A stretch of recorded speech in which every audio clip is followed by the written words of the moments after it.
Imagine for a moment that the Conservative Party conference was coming up. The programme was coming together, speakers were being booked, among them Rishi Sunak, Grant Shapps, Michael Gove, Sajid Javid, Jeremy Corbyn, Keir Starmer. Hang on, Jeremy Corbyn, Keir Starmer. Or if the Labour Party was planning its party conference and it had secured Jacob Rees-Mogg as keynote speaker.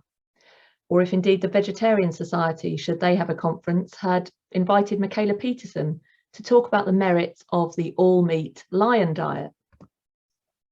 There's an incoherence here that people can immediately recognise.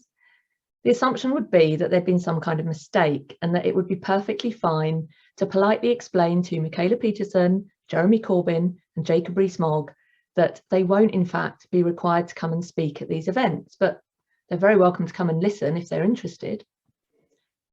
Doing so makes no comment on the value or worth of each person, but merely recognises that there exists a clash of ideas about what is good and true.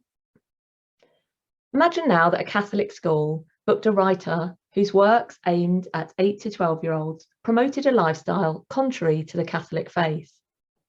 There would be that same jarring recognition of incoherence, or should be. All too often, non-theists appear to believe that they operate in a neutral space. One thing that we have to recognise is that there is no such neutral space. It doesn't exist. Everyone holds a set of beliefs, and the right to do so is fundamental. Behind every single decision we make lies a value judgment. Teaching your kids to swim, a judgment that it's better to be able to swim than not. Teaching your children that there's no God, a judgment that all theists across all countries and at all times have got it wrong. Teaching your children that there is a God, a judgment that theists throughout history have got it right. Adding vegetables to a meal rather than sweets, applying for a particular school, choosing to live in a particular neighbourhood, buying a particular car, watching certain films, buying clothes, going to church on Sunday, staying in bed on Sunday, going to the gym on Sunday, choosing friends, choosing a spouse, voting for a particular party. You can't be a good politician or parent or economist without being judgmental of ideas. This idea is going to be good for human health and happiness, and this idea isn't. Every philosopher is judgmental of ideas. Every economist is judgmental of ideas. Every politician is judgmental of ideas. In fact, every one of us is judgmental of ideas. But didn't Jesus say, do not judge? Well, yeah, he did, but he can't possibly have meant don't judge actions or sins. If that's what he meant, then as Peter Crave said, he wasn't even a prophet, much less the Son of God. We have to judge actions. We have to judge sins. We have to make a decision. How can we possibly choose what is good if we don't make a judgment about what is good and what is sinful? But what we shouldn't do is judge sinners. That's God's business. We can't read another person's heart, but we can observe his actions. In fact, it would be unjust, negligent, and harmful not to judge actions. A teacher who gives a child a detention for bullying, a parent who reprimands their daughter for stealing, an employer who dismisses an employee for sexual harassment in the workplace. They all make a value judgment about what actions are moral and what actions are immoral. What they're not doing is making a judgment about that person's soul, about where that person will spend eternity. And neither can they. That is God's business. We do not judge a person's soul. But we can and must judge actions. Everybody explores the facts of the world, how things are, and then makes a judgment about what is true and good, a value judgment. This is not something unique to religious people. We saw this with the COVID pandemic.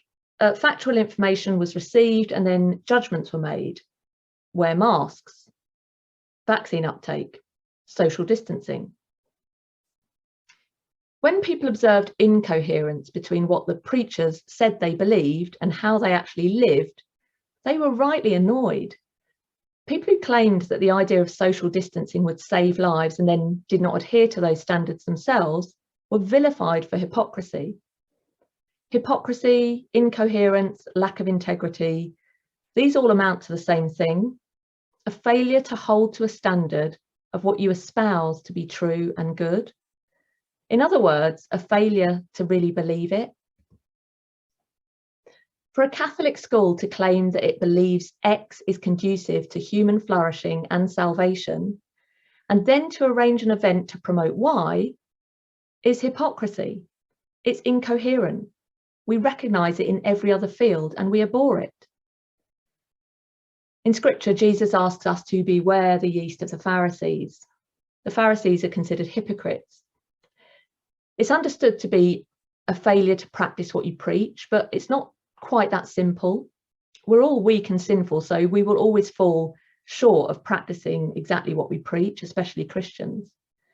Hypocrisy is a failure to really believe what you preach in the first place. It is both possible and admirable to really believe what you preach, and as far as humanly possible, try and live by those core beliefs. This is what integrity looks like, when what you believe internally manifests externally. In Greta Thunberg, like her or loathe her, we see a person of integrity. She really believes what she preaches, and this is shown in the way in which she lives her life and calls others to do the same. Whether we agree with Greta's position or not, we'd be disappointed to discover that she'd arranged for the CEO of an oil giant company to talk to governments around the world about the benefits of fossil fuel. In other celebrities, we recognise a kind of hypocrisy, a sense that they can't really believe what they preach about the climate while they continue to jet around the world and live extravagant lifestyles. The Pharisees were not called out by Jesus for what they taught, but because they didn't live it, they clearly didn't have faith in it. There wasn't an integration between what they claimed to be true and how that claim manifested. The Catholic Church stands for something, and thus Catholic schools stand for something. What it stands for is open for all to see. The Church says two things simultaneously about any sexual relations outside of marriage. On one hand, it says, this is wrong. God disapproves. This is not right use of sex. On the other, it says, persons who do engage in such acts are created in God's image. They're to be loved and called to sanctity. Do not hate and discriminate against persons, but hate and discriminate against those ideas and practices which harm human persons, whatever they are. We must beware that we don't become like the Pharisees, failing to believe and live out both these teachings. Living steadfast in the truth of both these teachings means that the Church will face constant and sustained attacks from those who disagree, but it also means an unwavering defence of the lives of the innocent, the destitute, the forgotten, the marginalised. It is the integration of those two teachings that has led to the Church becoming the largest provider of healthcare across the globe, the founder of the hospice movement. It is what motivated St. Mother Teresa to tend to the poorest of the poor and to open an AIDS clinic in New York at a time when many other people were shunning and discriminating against those people with AIDS. In fact, in many countries across the world, the last earthly face that a dying person will see is that of a Catholic nun, monk, or a priest. We have to make a distinction between people and ideas, between sins and sinners. We have to love sins less and sinners more. We have to be, as Pope Benedict said, intransigent with sin and indulgent with sinners. Whoever loves and promotes sin is just as guilty as he who condemns, discriminates against, and rejects the sinner, the human person. It's both and, not either or. So for this reason, of course, all persons are welcome into a Catholic school, whether as a student, a teacher, an Ofsted inspector, an electrician, a gardener, a plumber. But what's not acceptable is for people to attend a Catholic school in order to promote a sinful lifestyle antithetical to the deposit of faith given to us by Christ. Should this happen, the hypocrisy would not lie with such invited guests, but with those rigid Pharisees who fail to believe the truth that they espouse. As Pope Francis explained, behind rigidity are problems. We intend to have the appearance of being a good Christian. We intend to appear a certain way. We put makeup on our souls. Behind these appearances, Jesus is not there, but the spirit of the world is there instead. It's no wonder that Jesus expressed righteous anger towards hypocrites. In every walk of life, we're rightly outraged when we see people claim one thing and do another. The priest who claims to be faithful to Christ and then abuses little ones.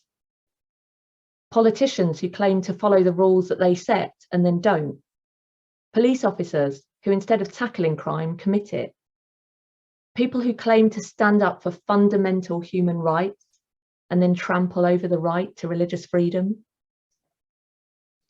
As our Holy Father, Pope Francis, recently said, temptations often appear seemingly in the form of good. The devil uses deception. He arrives with an angelic face. If we give in to his flattery, we end up justifying our falsity, masking it with good intentions.